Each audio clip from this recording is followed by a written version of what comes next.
it out. Some days are gonna be good, some days are gonna be bad, some days I'm gonna succeed, some days I'm going to fail. It's like being okay with failing. That is the ultimate confident person, is like in moments of uncomfortability, in moments of failing, like how do you still show up?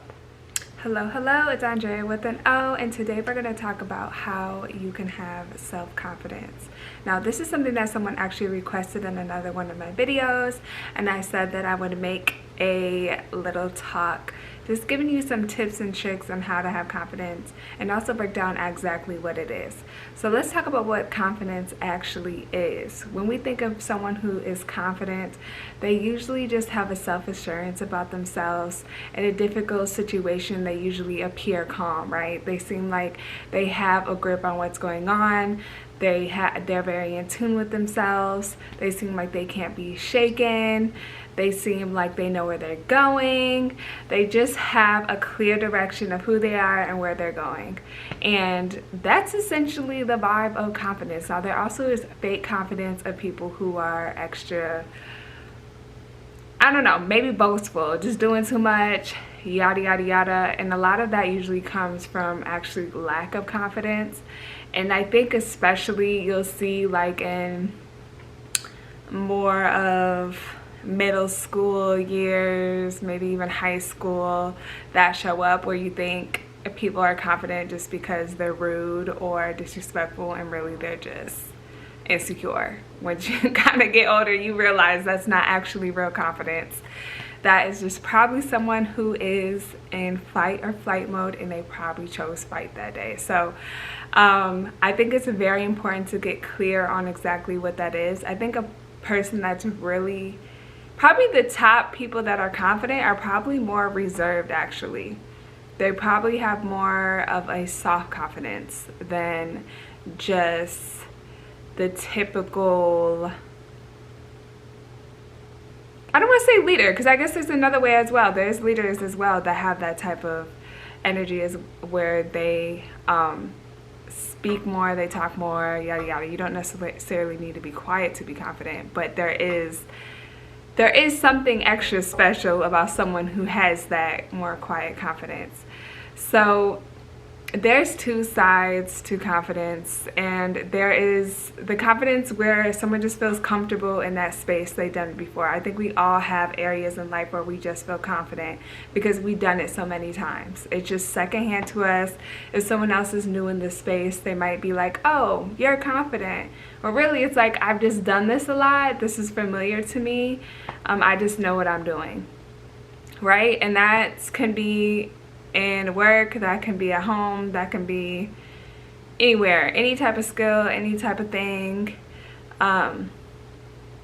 It's like their playground. Like for me, probably growing up, not anymore, but I loved playing soccer. If someone came and I was playing soccer, like one of my friends or something who's new to the sport, they might be like, oh, she's super confident in this, like so good at it. I could be mediocre, but just the fact that I've done it before, I'm comfortable, I know a few things that they don't know, I'm just gonna automatically be perceived as confident.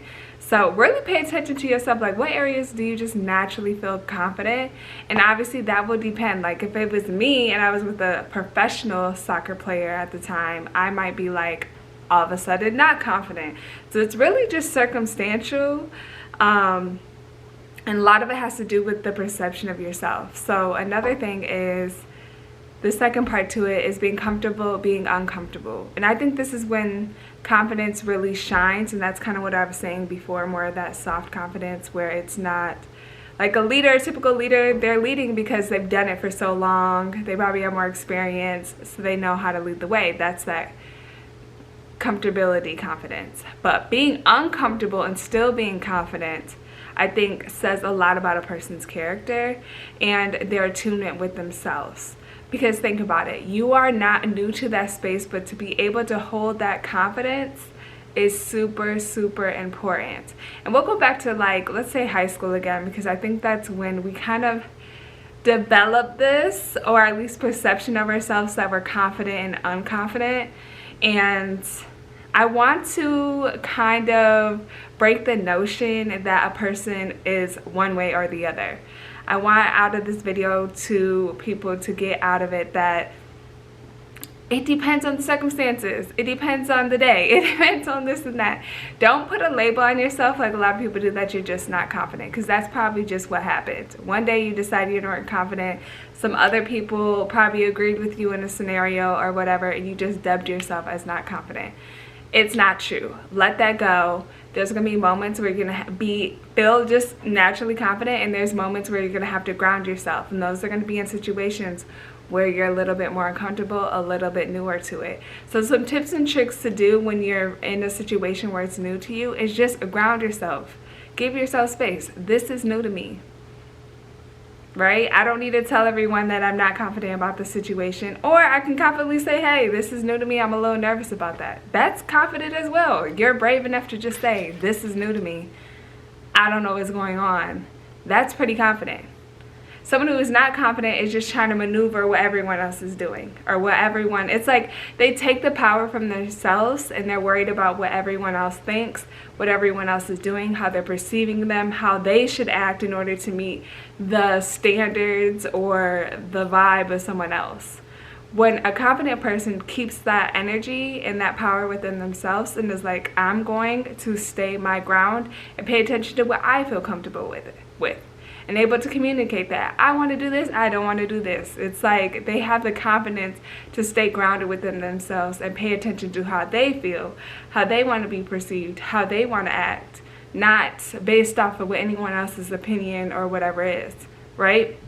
Or even what their goals are in the situation instead of what other people's goals are in the situation. It's like, where do you want to go first? Focus on what you want to do, how you want to do it. And I think that's super important about this whole message of like confidence, because I feel like there's just a lot of information going around, and I think we need to know that it's not ever going to be perfect. There's no such thing as a just confident person. There just isn't. There's going to be a scenario where you're going to feel uncomfortable, but that doesn't mean that you need to completely shy away. And even if you do, it's okay. Like, it's okay. It's about having that grounding within yourself to be like, this just wasn't the moment for me, and not let that moment completely break you. Like, it's okay. It's having that, it's just that inner confidence, inner knowing, inner relationship with yourself. Like, I'm a human being on this journey of life, just trying to figure it out. Some days are gonna be good, some days are gonna be bad, some days I'm gonna succeed, some days I'm going to fail. It's like being okay with failing. That is the ultimate confident person, is like in moments of uncomfortability and moments of failing, like how do you still show up? Do you still like love on yourself? Like, it's okay, I tried and I'm gonna try it again. A confident person gets back up. A confident person tries again. A confident person lets their voice crack and be shaky and kind of low in that moment, and then be like, you know what? I'm going to try that again. I'm going to put myself out there again and try it again. This wasn't my comfortability yet. That was an uncomfortable moment. But I'm confident in myself to know that over time I will get better.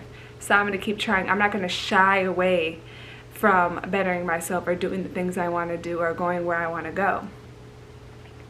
That's what makes a confident person. It's that clear relationship with yourself. It's that allowing yourself, that nurturing yourself, that understanding of yourself, and that inner voice. It's really your own inner voice. You get to decide whether you're confident in that moment. People could say whatever they want. Oh, she's this, she's that. People will say a lot of things that aren't necessarily true. That's their own perception of their reality. That has nothing to do with you. You could show up any way you want. You could, whatever, fall flat on your face. Because you fell flat on your face, you're just not confident, or all these other things. No, it means absolutely nothing. You get back up. And even how you get back up, it doesn't matter. It's having that confidence, like, it doesn't matter. I could literally cry when I get back up. I needed to cry. That's the confident part. It's like, I needed to cry that moment. That's what I had to do. And being okay with that. Genuinely being okay with that. And trying again. And doing it over again. So I hope this really helped you in some sort of a way. That's really all I got for you. Go out there and be confident. Go out there and love yourself. Go out there and put yourself in uncomfortable situations. Try to do something different. The more you do it again is the more confident that you're going to be in the situation, or just able to have at least the inner voice of yourself that I can do that. I can trust myself to be uncomfortable. All right, you guys, have a good one. I'll see you in the next one. Bye.